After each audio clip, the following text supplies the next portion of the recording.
What's good, Logan? So today what we're going to do is we're going to graph a tangent function that has dilations in both the x and the y-axis. To get started, what we want to do is just identify what the function is and understand some intricacies or just ideas about what tangent is. So looking at the unit circle, we know that tangent of theta is equal to y over x. We also have the understanding that y in the unit circle is the same as sine of theta, and x in the unit circle is the same as cosine theta. What this does is it allows us to understand that tangent is the same as sine of theta over cosine theta. Now, what this is going to do is it's going to help us understand that the sine theta is going to give us all of our x-intercepts, also known as all of our zeros, and then the cosine of theta is going to give us all of our asymptotes, all of our undefined values. And that's how I'm going to start off this problem. So since it's tangent, we're going to start off trying to find all the zeros. So that's when sine of theta is equal to 0. So we're going to start off, let me go change that color. We're going to start off when sine theta is equal to 0. And sine of theta is equal to 0 at 0, pi, 2 pi, 3 pi, and it goes on forever. Now remember, it's also positives and negatives. So it's all the positives and negatives of those values there.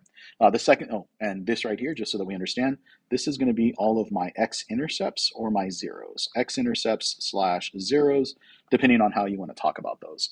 Next, we're going to move on to cosine theta. This is going to, what this is going to find, cosine of theta, when is this 0? This is going to find all of our asymptotes. So cosine of theta is 0 at pi over 2, 3 pi over 2, 4 pi, sorry, I take that back, not 4, 5 pi over 2, pretty much every odd pi over 2. Now in first period, someone asked the question, like, why is one of them pi over 2, the other one's not? Here's the thing, the sine, these guys right there, pi, those are actually pi's over 2, all right? You're like, what are you talking about? Okay, so here we go. The first one, this guy right here, that's 0 pi over 2, okay? This one right here, that's 2 pi over 2. This is 4 pi over 2, and this is 6 pi over 2.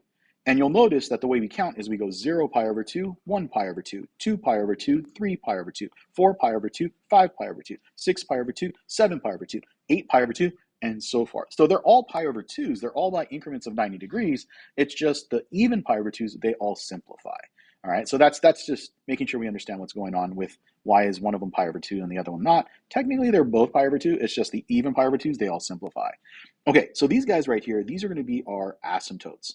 So our asymptotes are going to occur at all of these values. Now, keep in mind, this right here is just for our parent function.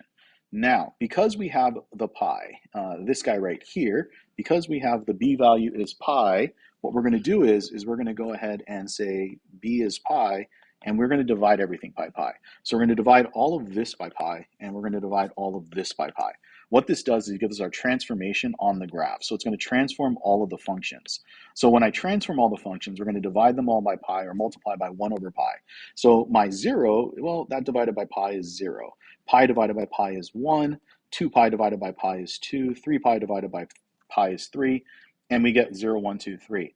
Now, when I divide all of these guys by pi, what I'm going to get is positive negative 1/2, positive negative 3/2, or 1.5. Oh, no pi, just 3/2, and then 5/2 and 7/2. So I'm going to write 3/2, 5/2, and I don't need to go much further out beyond that. And this is going to set up my graph.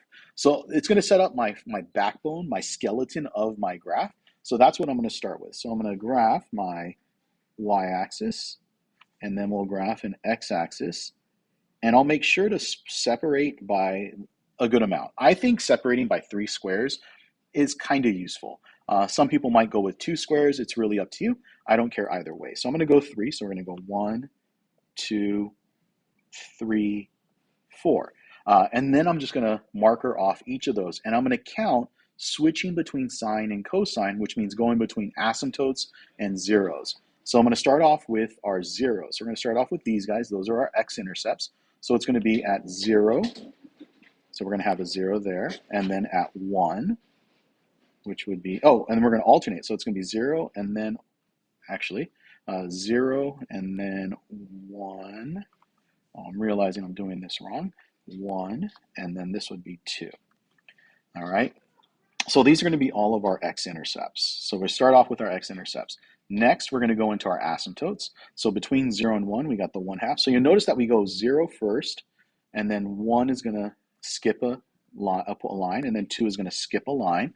So we're skipping a line between all of those, and that's going to give us the values that are between those guys.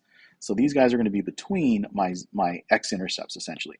So what's between my x-intercept? My asymptotes. So between my first x-intercept and my second x-intercept is going to be my first asymptote.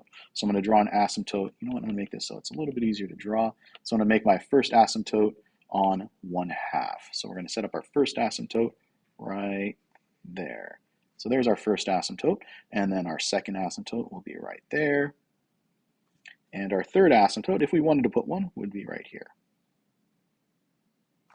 All right, so now we have all of our asymptotes. We have all of our x-intercepts. Now what I would do is I would do all my halfway points. Okay, so some of you might be like, well, what's the halfway point? This number, the 5, that is going to change all of our halfway points. So normally, under normal circumstances, our halfway points would be at 1 comma pi over 4 at 45 degrees. Now this, if you don't understand, sine of 45 is root 2 over 2. Cosine of 45 is root 2 over 2. Anything over itself is just 1, and that's why tangent of 45 is at 1. So my first halfway point is going to be at 1 comma, sorry, my mistake, not 1 comma pi over 4. It's going to be pi over 4 comma 1. So the angle that we're going to be using is 45 degrees, and the value we get is going to be 1. Now, what's going to happen here is this b value is going to change this guy right here. I have to divide it by pi. So this is going to give me 1 over 4, or 1/4, comma, this guy, this 5 value right here, and I'm sorry that I messed up on the colors here, but this 5 value is going to change this number right here. So that number is going to get multiplied by 5. So it's going to be 1/4, comma, 5. So our first point is going to be at 1/4, comma, 5. Now remember, my asymptotes are located at 1/2, 3/2, -1/2. Now 1/4, right, 1/4 is happening right in the middle of that. So between my between my x-intercept and my asymptote is going to be my halfway point. And between my asymptote and my x-intercept is going to be my next halfway point. So what I'm going to do is I'm going to graph my halfway points. So between my x-intercept and my asymptote is my halfway point. So we're going to put a halfway point at that value right there. Now this one is 1/4. 2/4, this one is 3/4. And then 4/4, and then next to that is 5/4. Once again, some people might ask the question, well, why are there only the odd fourths? Well, the even fourths all simplified. They simplified either to 1/2, or 3/2, or 5/2, or they simplified to whole numbers, 1, 2, 3, 4, and so forth.